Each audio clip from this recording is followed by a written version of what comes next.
وہ اسماعیل جب اس گھر کی نظر کر دیے گئے اور اس کے خادم مقرر ہوئے تو اللہ کے حکم سے یہ صدا بلند کر دی گئی کہ لوگ اب خداوند کی نظر چڑھانے کے لیے آئیں اور یہاں آ کر توحید پر ایمان کا جو عہد انہوں نے باندھ رکھا ہے اسے تازہ کریں۔ یعنی ایک طرف وہ یہاں پہ نظر پیش کریں اپنی آ کر، اور پھر چونکہ اللہ تعالیٰ کی توحید کے اقرار پر ان کا سارا دین مبنی ہے تو اس کی تجدید کر لیں، اسے اثر نو زندہ کر لیں۔ اصطلاح میں اس عمل کا نام حج و عمرہ ہے، یعنی یہ جو اپنے آپ کو خدا کی نظر کر دینے کا عمل ہے، اس کے لیے جو اصطلاح ہمارے ہاں رائج کی گئی ہے وہ ہے حج و عمرہ۔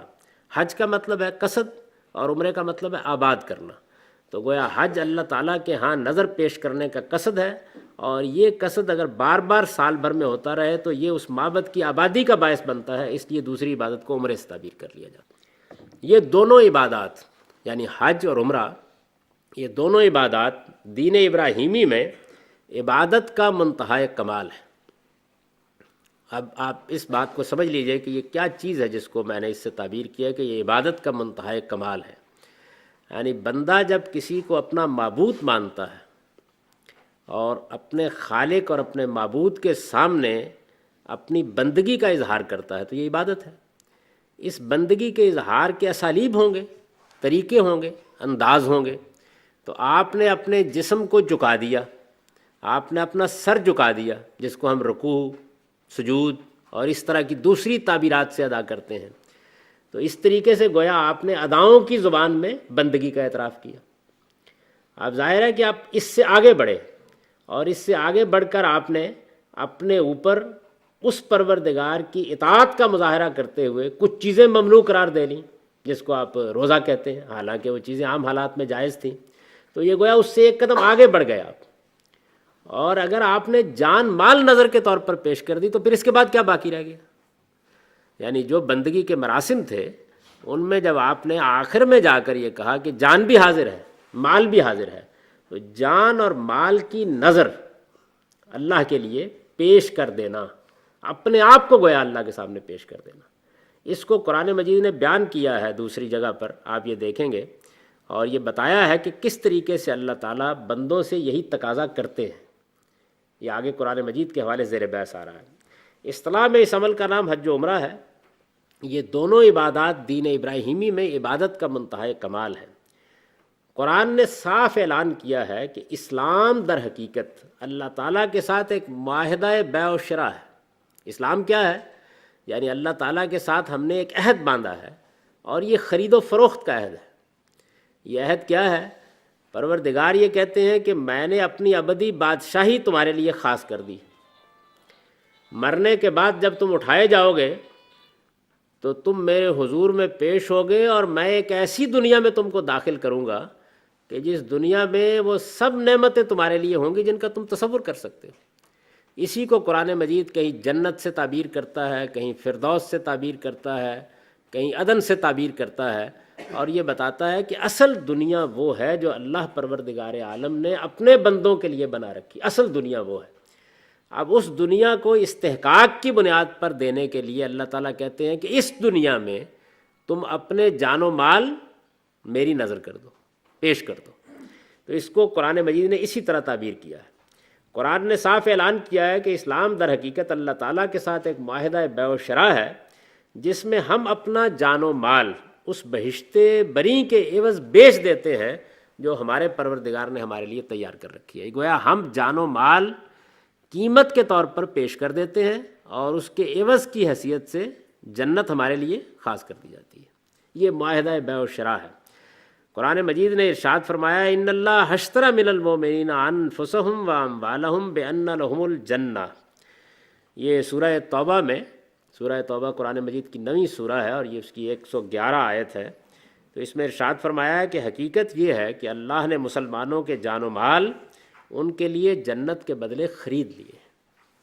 یعنی اب گویا ہماری جان بھی اللہ تعالیٰ کے اذن پر ہے، مال بھی اللہ تعالیٰ کے اذن پر ہے۔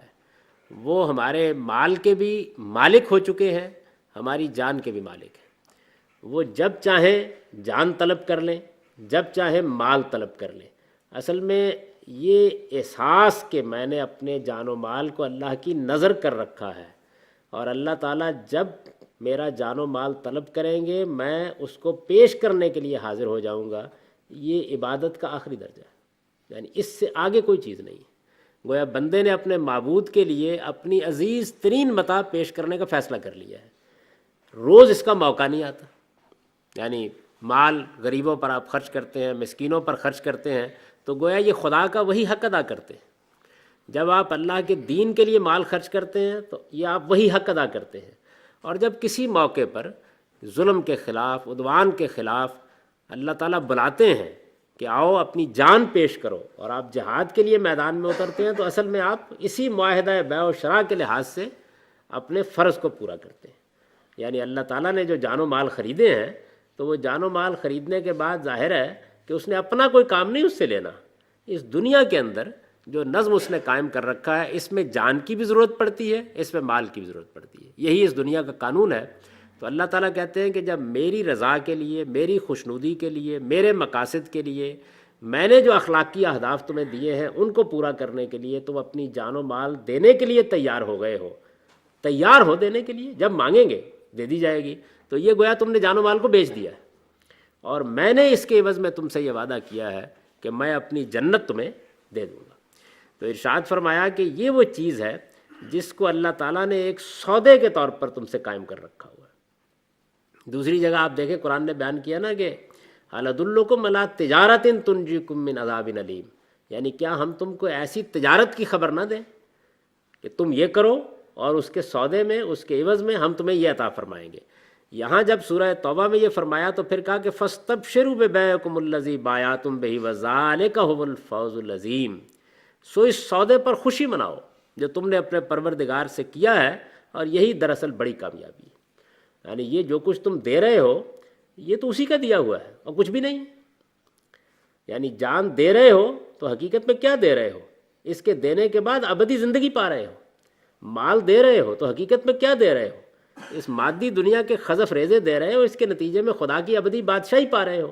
تو اس وجہ سے یہ جو سودا ہے، یہ جس کو اللہ توفیق دے کہ وہ اللہ کے ساتھ کر لے، اس سے بڑی پھر اس کے لیے کوئی خوشخبری نہیں۔ گویا اس نے اس بات کو شعوری طور پر سمجھ لیا کہ اس دنیا میں میری جان اور میرا مال یہ اللہ کے لیے رہنا چاہیے، اور اللہ کے لیے رہنا چاہیے، اللہ کے لیے وقف ہونا چاہیے، اللہ کی نظر ہونا چاہیے۔ یہی اسلام کی حقیقت ہے۔ اسی وجہ سے اسلام کے معنی ہے حوالے کر دینے کے، سپرد کر دینے کے۔ یعنی آدمی نے اپنے جان و مال کو اللہ کے سپرد کر رکھا ہے تو گویا وہ مسلمان ہے، وہ اسلام میں آ گیا ہے۔ یہ اللہ کے سپرد کر رکھنا یاد دہانی کا تقاضا کرتا ہے، اور میں اس سے پہلے عرض کر چکا ہوں کہ تمام عبادات اصل میں کیا ہے؟ حقائق کی یاد دہانی ہے۔ رکوع و سجود کیا ہے؟ اس بات کی یاد دہانی ہے دن میں 5 وقت کہ خدا کے بندے ہو، زمین پر اکڑ کر نہ چلو، اس پروردگار کے سامنے جھک کر رہو جس نے تم کو بنایا ہے، اس بات کی یاد دہانی ہے۔ روزہ کیا ہے؟ اس بات کی یاد دہانی ہے کہ خدا کے حکم پر تمہیں زندگی بسر کرنی ہے۔ اس نے اگر پابند کر دیا ہے کہ تم اپنے منہ میں ایک کھیل بھی نہیں ڈال سکتے تو نہیں ڈالو گے۔ تو یہ یاد دہانی کو قائم رکھنے کے لیے، یاد قائم رکھنے کے لیے عبادات ہے۔ عبادات کچھ نہیں ہے مگر یہ کہ اصل حقائق کی یاد دہانی کراتی ہیں، ان کو زندہ رکھتی ہیں، بیدار رکھتی ہیں۔ تو میری جان اللہ کی ہے، میرا مال اللہ کا ہے۔ یہ جان و مال کی جو نظر ہے جو میں خدا کے حضور میں پیش کرتا ہوں، اس کی بھی یاد دہانی کی ضرورت ہے۔ یاد رہے آدمی کو کہ میں نے یہ کیا ہوا ہے۔ تو اپنے معبود کے لیے جذبہ پرستش کا یہ آخری درجہ ہے۔ اپنے معبود کے لیے جذبہ پرستش کا یہ آخری درجہ ہے کہ اس کے طلب کرنے پر بندہ اپنا جان و مال سب اس کے حضور میں نظر کر دینے کے لیے حاضر ہو جائے۔ اس سے آگے کوئی درجہ نہیں ہے۔ حج و عمرہ اسی نظر کی تمثیل ہے۔ حج اور عمرہ کیا ہے؟ یہ جو نظر ہے، جان کی نظر، مال کی نظر، اس کو ایک تمثیل کے انداز میں ہم وہاں اپنے سامنے گویا لے آتے ہیں، ایک تمثیل کے انداز میں۔ جس طرح سے کسی چیز کو آپ علامتی طور پر بیان کرتے ہیں، علامتی طور پر سامنے لاتے ہیں، علامتی طور پر ڈیمانسٹریٹ کرتے ہیں، علامتی طور پر پرفارم کرتے ہیں، تو یہ اس کی ایک نوعیت بن جاتی ہے۔ تمثیل ہے یہ حقیقت میں کس چیز کی؟ جان و مال کو نظر کے طور پر پیش کر دینے کی۔ جان حاضر ہے، مال بھی حاضر۔ اپنے معبود کے لیے جذبہ پرستش کا یہ آخری درجہ ہے کہ اس کے طلب کرنے پر بندہ اپنا جان و مال سب اس کے حضور میں نظر کر دینے کے لیے حاضر ہو جائے۔ حج و عمرہ اسی نظر کی تمثیل ہے۔